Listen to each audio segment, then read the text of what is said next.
How did you get into the gold mining business? It's a very, very long story. I guess I'll start from the very start. So I grew up on a rice farm in the Riverina districts in southern New South Wales, down near the Victorian border. I moved from that area. I guess I went to Canberra and studied a degree in Canberra, studied an accountancy degree, believe it or not. I'm an accountant by trade. And by virtue of that, I went through a number of different followed a couple of different career paths, and then I ended up working for, just because you tried a number of different things when you're young, I worked for the Australian Mining Industry Council in Canberra. And I worked in the areas of economics and tax, which I do actually find quite interesting, believe it or not. But as part of that role, I got involved with a number of the CEOs of the major mining companies in Australia, because the Mining Industry Council is the peak lobby group really for the mining industry. And the CEO of Newcrest Mining felt that I had attributes that might be able to help him out at Cadia Valley operations. So he suggested I come out and have a look. I came out and had a look, took the job, and I've never looked back. I love working out there. And I think a lot of that has to do with the fact that I'm working with the farming industry on a daily basis. The farming industry surrounds the mining lease. I understand their business to some extent. I won't say I understand it completely. I have an affinity with the farming industry. I also admire the mining industry, and I like to try and bring the two of them together and to see that we can't be more productive together as industries. Mining, of course, has changed since you first became involved in it. I mean, now it's a huge, huge business and very, very, very important to the community and to the economy. That must put a great deal of pressure on you as somebody who is representing a huge investment like Cadia. There's certainly a lot of pressure in the community relations field, which was where I work predominantly. And you're right, I think there has, in the 10 years that I've been at Cadia, there has been a incremental change in expectations, community expectations. So you hit one expectation, I guess, and as human nature is, the expectation increases, and you need to keep on either hitting the expectation or exceeding the expectation. And what sort of expectations are you talking about? Certainly in terms of the ability of the community to have some influence over the decisions that the company is making.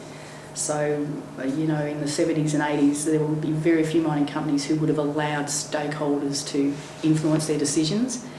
These days, we have to. You have no choice. You have to invite stakeholders in and give them an option, give them options to look at, and then try and come to some sort of workable solution between the company and the key stakeholders. Are you saying that the Orange community is seen as a stakeholder in Cadia Valley? Orange community is definitely a stakeholder in the Cadia Valley. There are different levels of stakeholders, I guess, and it generally relates to the amount of negative impact the operation has on a community or on people. So the Cadia district, the farming industry that surrounds the mining lease area, would, to my mind, definitely be the key stakeholders at the moment in our activities. So they then deserve and have a right to have my complete attention and the complete attention of Cadia Valley Operations Management all the time. So because they have to put up with dust and noise and ground vibration and traffic, huge volumes of traffic and a whole host of other annoyances, we need to be talking to them all the time to manage them to their expectations, to the stakeholder expectations.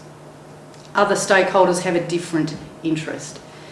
There are special interest groups. In terms of groundwater, we would be talking to the Millthorpe Water Plateau User Group. In terms of noise, we have a noise focus group. In terms of business activity, we would talk to organisations like the Orange Chamber of Commerce, Taste Orange probably to a lesser extent, the Rotary clubs, those sorts of things. Local government, obviously, the councils, by virtue of their role, have a direct interest in what we do. So we talk to them on a very regular basis. So different stakeholders, different levels of interest, different communication with Cadia Valley. You were delegated as replacement manager of the entire company just recently when the manager himself had to go away. I mean, that must point to the sort of immense responsibility and the immense trust they have out there. How did it feel, running a gold mine? It's very daunting. It's very daunting, and I should point out that I was acting general manager of Cadia Valley operations, not the entire company. I guess there are a number of reasons why they chose to put me in that position. Firstly, probably length of service. I've been at Cadia Valley for just over 10 years, and I'm one of the longest serving managers there.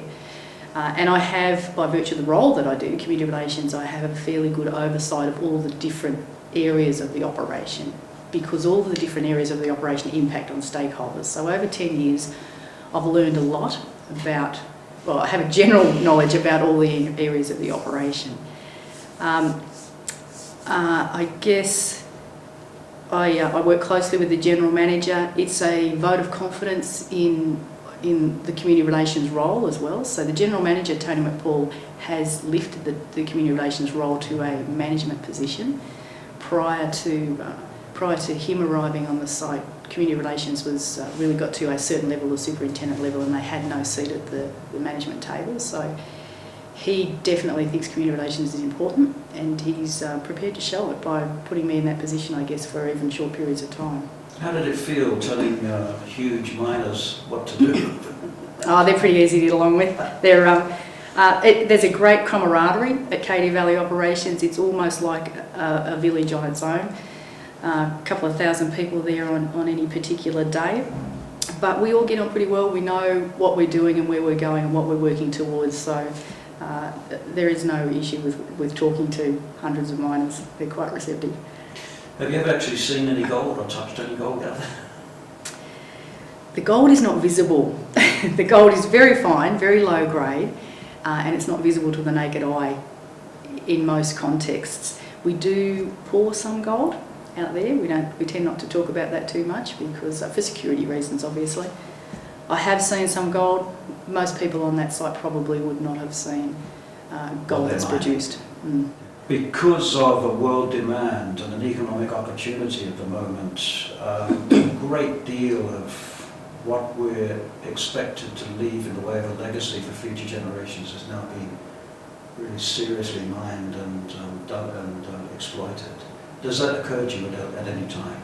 So I guess what you're referring to is we're developing a finite resource. So once the gold is mined, there's no more gold. That's an arguable point, I guess, as well, because the better the technology gets, the deeper we can mine. So we know what the finite resources are at the moment, because we can only go to a certain level beneath the surface, but as technology improves, we may well be able to go much deeper. Eventually, it's a finite resource.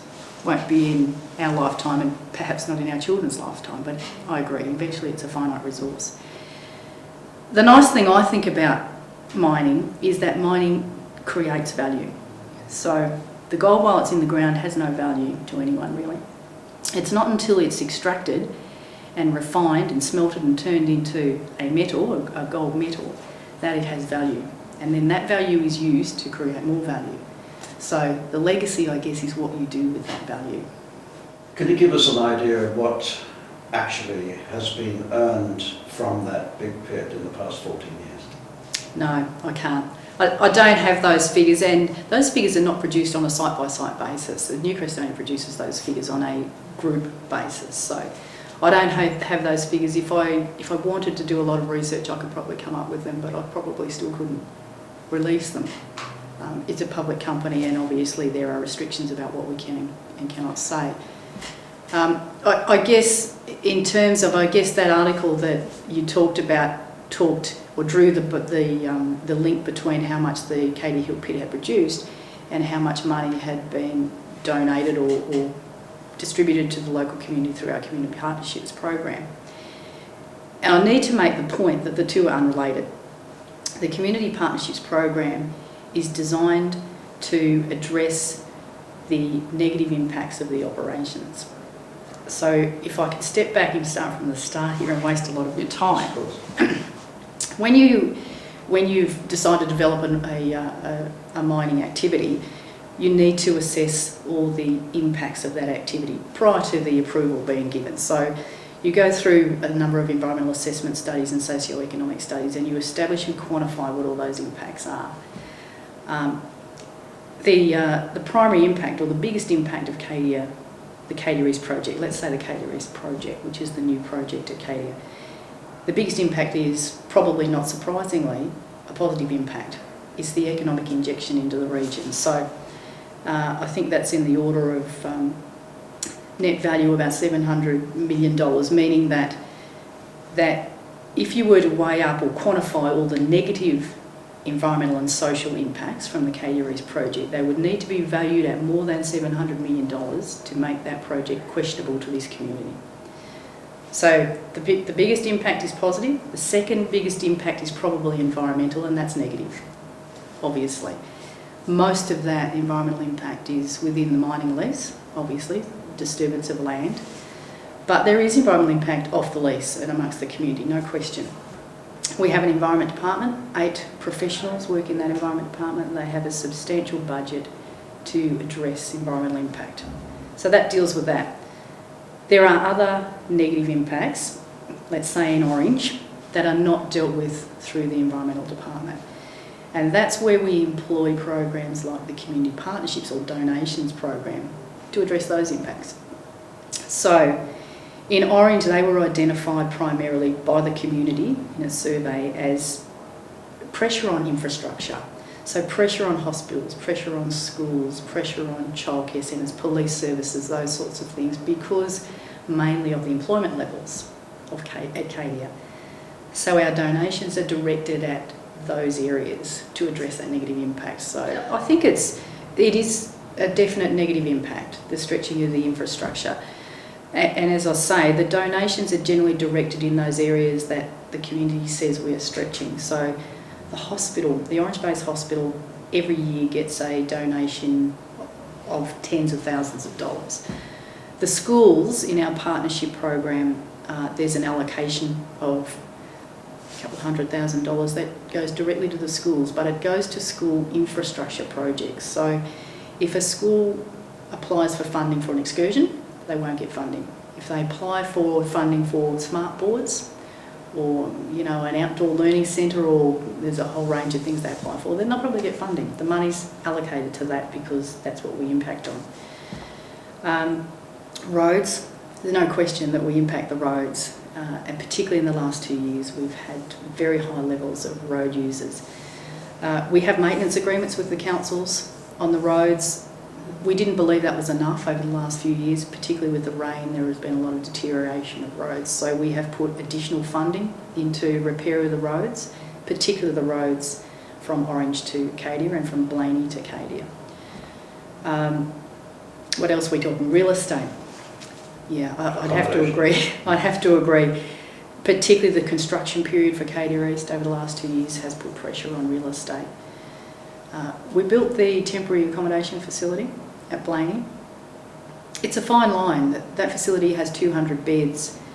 We could have doubled it and made it 400 beds, and then we probably would have been taking business away from service providers in Orange. So it's a balancing act, and we rely on the Business Enterprise Centre, the real estate agents, those sorts of organisations to help us with that balancing act. In the case of accommodation, though, okay, we have reached a stage, and there's been publicised for the last couple of years, where, okay, Orange is not capable of staging big events here, which would draw in tourists and people from Sydney, Melbourne, Canberra, that sort of thing, because most of the accommodation here is taken up by miners.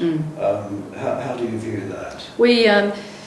We always said, and we did talk to the real estate agents and the Chamber of Commerce and those sorts of organisations prior to the construction period for Cadia East about that eventuality. There would be an oversupply or an over-demand for accommodation in the Orange region.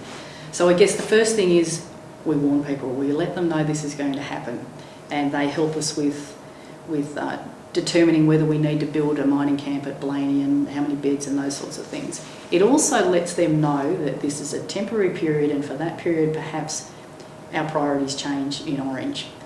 Do you want to have miners paying for your accommodation, or do you want to have conferences? I take your point, and I think it's a good point. For 2 years probably, tourism organisations didn't bother trying to attract conferences and those sorts of events to Orange because they couldn't accommodate them. Take that point completely.